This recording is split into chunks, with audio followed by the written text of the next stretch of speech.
Goeiemôre, good morning. Nou, vandag is 'n baie spesiale dag vir ons vriende in die VSA. Hulle vier Nasionale Cheeseburger Day. Nou, die hamburger is in 1900 geskep, maar die kaasburger is eers is 'n volle 26 jaar later uitgevind toe 'n fry cook per ongeluk 'n stukkie kaas op 'n patty laat val het. Wie sou nou kon dink dat dit so lank sou vat om kaas op 'n burger te sit?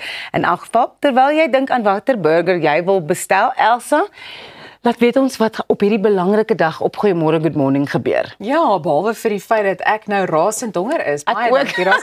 Ek wil net voordat ek aan gaan sê, jy lyk vir my stunning vandag en baie op en wakker. Dankie, jy ook in jou baba blou, Elsa. Mal daaroor. Mal daaroor. Is aansteeklik. Wel, ons bespreek later weer lekker leesstof op dieselfde bladsy met graffiti boeke. So maak seker jy kyk saam vir ons lekker kykerkompetisie want jy kan 'n paar boeke wen. Arnold is ook later hier met jou sporthoogtepunte. Die Real Housewives van Pretoria se Rona Erasmus kom deel 'n paar velsorgwenke. Ons gesels met ons beeldskone mevrou Heelal 1978 Margaret Gardner en Tino kom sorg vir musiek. Maar is nou eers tyd vir ons oggendpraatjies. Elsa, ek dink hierdie is maar basically like one of those questions that I know the answer to already, but I'm going to ask you so that everybody watching can know the answer as well. Are you a fan of singing karaoke? Altyd. Ja. Weet jy wat is my probleem met karaoke? Ja. Ek kan sing, so dan is dit so daai een van daai, ag, kyk nou hierdie wannabe, is hierdie nou idols? Nee, hou op. Ek dink dit is maar meer pret as mense wat karaoke doen, nie regtig baie goed kan sing nie. Well, karaoke has now become China's latest weight loss trend, with young people claiming that they can burn up to 500 calories an hour. Dit is regtig baie.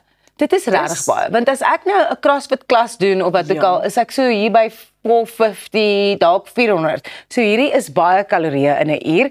TikTok creator Dr. Candace highlighted bloggers who tracked their sessions with Fitbits. One person claimed they burnt 400 calories in 90 minutes. Another is said to have torched 529 calories in just over an hour. And a marathon 5-hour sing-along supposedly melted more than 1,000 calories. Now, the calorie burn also depends on the song. According to one user, Celine Dion's My Heart Will Go On clocks in at about 13.5 calories, while Gangnam Style hits 16.4. I can understand why Gangnam Style would be more, because you can't sing that song at karaoke without the dance moves. Absolutely. Supporters say singing works the diaphragm, the lungs, and the upper body like light aerobics. It improves mental health and even boosts your lung capacity. While experts caution it won't replace the gym, Gen Z is embracing karaoke as both a stress buster and a surprising new workout. I'm putting you on the spot here. What is your karaoke go-to song and something that maybe you could also burn a lot of calories? Sjoe, ek weet nie noodwendig of dit vinnig is nie, maar enigiets van ABBA.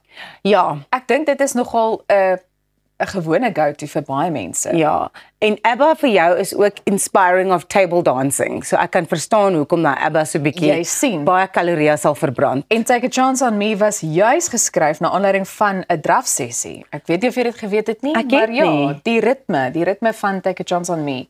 Dit was na aanleiding van 'n drafsessie wat dit daarna geskryf is. So ja, ek sou sê ABBA, miskien ietsie van Queen. Ja. Jy weet, Bohemian Rhapsody is altyd net prettig omdat almal deelneem dan. Dis Ja. nie net jy wat dit sing nie. Ja. Wat is joune?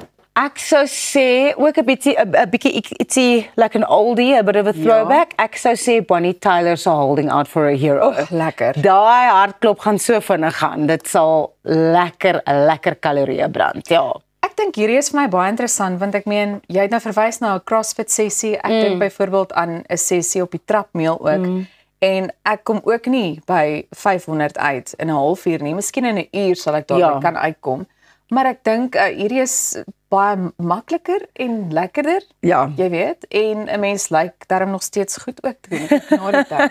So dis my interessant en ek dink miskien met ons, weet jy wat? Ek dink ons moet met 'n insetsel hier by Goeiemôre Good Morning begin. Wat dink julle? Wat dink julle? Sê vir ons. Daaglikse deentjie. Ja. Verstaan jy? Ja, maar so eenmal 'n week 'n karaoke sessie tussen die aanbieders. Ja, ek dink so Pieter doen dit sonder om gevra te word. Pieter het elke oggend hier 'n karaoke sessie. Presies. Elke oggend. Nou so gesels of so gepraat liewer. Wat gaan aan met my vanoggend? Ek word nog wakker. Ek vra om verskoning, maar so gepraat van musiek op 'n hele ander noot. Het julle kinders se skole reëls na aanleiding van wie hulle mag oplaai? Beslis. Ons skool moet jy 'n vorm inteken Ja. en as iemand wat nou nie die ouers is nie, die kind kom oplaai. Daar is ook sulke stickers, plakkers wat mense op jou kar het en as jy daai plakker het, dan laat hulle jou in by die skool.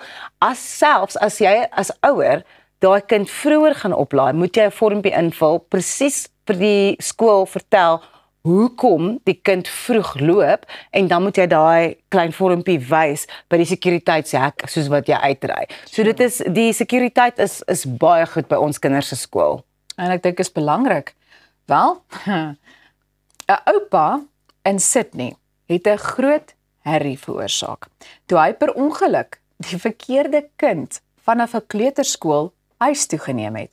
Die voorval het by First Steps Learning Academy in 'n suidelike voorstad plaasgevind. Nou, die man het sy kleinkind kom haal, maar het per ongeluk 'n ander kind wat in 'n donker kamer geslaap het, huis toe geneem. Ek kan dit nie glo nie. Die feit is eers later opgemerk toe die kind se ma by die sentrum opgedaag het om haar 1-jarige te kom haal.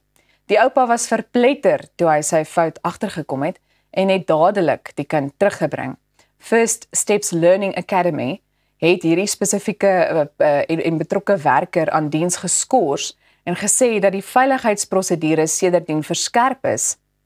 Dit nou om te verseker dat so iets nie weer gebeur nie. So, jy weet, dit is 'n geval van 'n mens wil nie lag daaroor nie, want dit is seker 'n ernstige saak, maar dit is ook, ek dink is net vir my eienaardig dat so iets kan gebeur. Dit is, en almal maak foute, en oupa, hy's nou net opgewonde om dalk die kind te gaan haal, en almal slaap nou hulle middagslaapie, dan tel jy net op, en ek is bly dat die werker by die kleuterskool eintlik die persoon is wat die verantwoordelikheid moet neem, Ja. want jy moet presies weet watter kind is watter kind, al slaap hulle in 'n donker kamer, jy moet weet, klein Johnny slaap daar, klein Elsa slaap daar, en dan kan die ouers hulle huis toe vat wanneer hulle reg is om huis te gaan en dat dit die regte kind is wat huis toe gevat word. Ja, en Baba Razi is nog in haar kot. Nee, maar ek dink dit gebeur en ek dink dit is 'n maar ek dink dit plaas die fokus op die feit dat daar miskien soos wat jy sê, dit klink vir my julle het baie of die kinders se skool het Yes. nogal baie streng reëls ingestel en wat van toepassing is en ek dink dit is nodig of dit nou in die kleuterskool is en of dit nou in 'n laerskool of hoërskool is, maar op die einde van die dag glo ek dat die oupa is vergewe. Ag, shame. En hy het onmiddellik die kind teruggebring. Ja. Ek kan net nie dink nie. Ek dink toe my kinders so 1 was, hulle is baie mamma en pappa vas op daai stadium. So hulle sal nie net met enigiemand gaan nie. So maybe this guy was really giving very cuddly grandpa energy and didn't realize. Ag, shame man. Ek en Elsa gaan gou seker maak dat ons die regte babas huis toe vat en dat ons karaoke tracks reg is vir ons oefensessie. Daar is nog baie wat voor lê in vanoggend se program hier op Goeiemôre, Good Morning. En as jy enigiets mis vandag of gister of wanneer ook al, gaan volg ons op sosiale media.